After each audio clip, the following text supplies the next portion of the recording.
अध्याय 3 सन्नाटे का नया आतंक 2027 तक दुनिया ने एक भयानक मोड़ ले लिया था।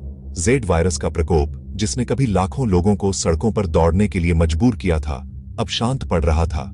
यह कोई चमत्कार नहीं था, बल्कि अकाल, स्टारवेशन था।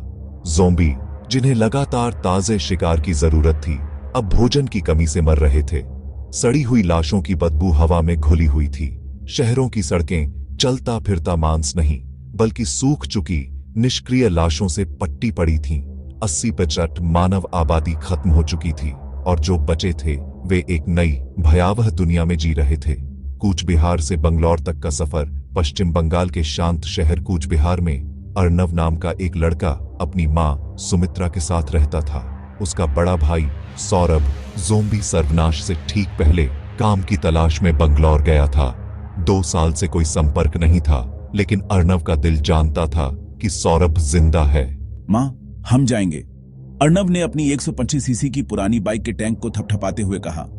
सौरभ जिंदा है, मुझे महसूस होता है। जनवरी 2027 में अर्नव ने अपनी मां को साथ लिया।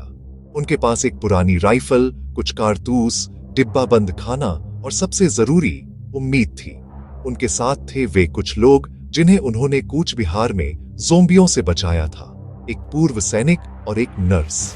इन्हीं बचे हुए लोगों के साथ मिलकर उन्होंने बंगाल से कर्नाटक तक का लंबा और खतरनाक सफर तय किया।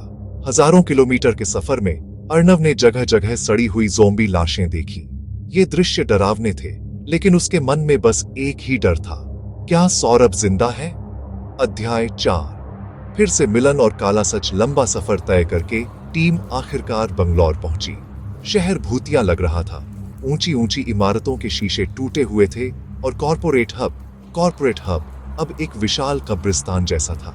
अर्नव और उसकी टीम ने हर बड्ढी इमारत, हर कोने को छान मारा, और फिर उन्हें कामयाबी मिली। शहर के बाहरी इलाके में एक 20 मंजिला IT बिल्डिंग की छत पर उन्होंने कुछ धुंधली आकृतियां देखी।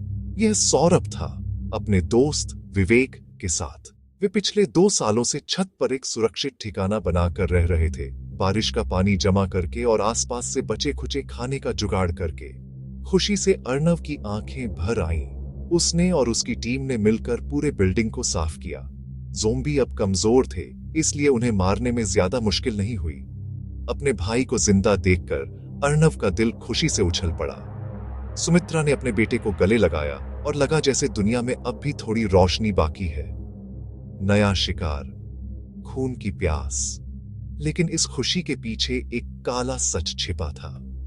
दुनिया में 80% इंसान भले ही मर चुके थे, लेकिन जो बचे थे उनमें कई ऐसे भी थे जो इस तबाही से पहले अमीर और शक्तिशाली थे। ये वही लोग थे जिन्होंने अपने पैसे और सत्ता के दम पर कमजोरों का शोषण किया था। विश्व युद्ध 3 की तबाही ने, जो ज़ोंबी प्रकोप के बीच भी जारी थी, इन देशों को बर्बाद कर दिया था और इन अमीरों की शक्ति छीन ली थी। उनके करोड़ों अरबों अब बेकार कागज के टुकड़े थे। वे अब लाचार थे। अर्नव, जिसने अपने सफर में गरीबी और शोषण के शिकार कई लोगों को मरते देखा था, के मन में अब एक नया भयानक लक्ष्य था। ज़ोंबियों से लड़ाई खत्म हो गई थी, लेकिन अब बारी थी इंसाफ की। यह खून की प्यास ज़ोंबी की नहीं, बल्कि एक ऐसे इंसान की थी जिसने दुनिया का असली रंग देख लिया था। अर्नव ने सौरभ और विवेक को सुरक्षित स्थान पर छोड़ा और अपनी बंदूक उठाई। उसका पहला लक्ष्य था एक कुख्यात पूर्व विधायक MLA, जिसने कभी गरीब किसानों की जमीनें छीनी थी। अध्याय 5 भयानक बदला। अर्नव ने उस विधायक को बंगलौर के एक भूमिगत बंकर में ढूंढ निकाला, जहां वह अपनी बची हुई दौलत के साथ छिपा हुआ था। वह आदमी जो कभी रौब से घूमता था, अब एक कोने में दुबका हुआ कांप रहा था। उसका अहंकार, उसकी शक्ति सब खत्म हो चुका था। अर्नव ने विधायक को पकड़ लिया। उसने उसे वह दर्द देना चाहा जो कोई नरक भी न दे सके। यहां से भयानक और विचलित करने वाला वर्णन शुरू होता है। अर्नव ने विधायक को बंकर के लोहे के गेट से बांध दिया। उसने उसे खाना पानी देना बंद कर दिया। हर दिन वह बस उसे यह याद दिलाता था कि उसने कितने लोगों को तकलीफ दी थी। विधायक भूख और प्यास से तड़पने लगा। जब अर्नव को लगा कि वह आदमी अपनी सारी इच्छा शक्ति खो चुका है, तो वह उसे बंगलौर की सबसे ऊंची इमारत की छत पर ले गया। वहां उसने विधायक को ज़ोंबी के उन सड़ते हुए कंकालों के पास छोड़ दिया जिन्होंने उसे डर से लगभग पागल कर दिया था।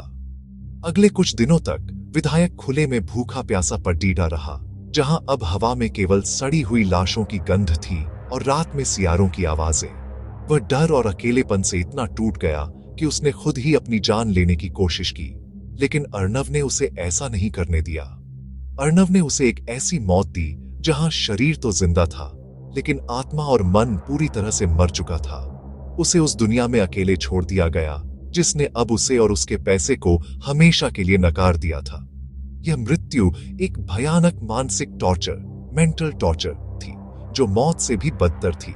वह जानता था कि उसका खत्म होना तय है, लेकिन उसे तड़पने के लिए छोड़ दिया गया। अर्णव अब एक नया शिकारी था, ज़ोंबी नहीं, बल्कि वे लोग जो इस तबाही से पहले मानवता के लिए ज़ोंबी से भी ज्यादा खतरनाक थे। आगे क्या होगा? क्या सौरभ और उसकी मां अर्णव के इस नए खतरनाक मिशन में उसका साथ देंगे, या क्या वे उसे रोकने की कोशिश करेंगे?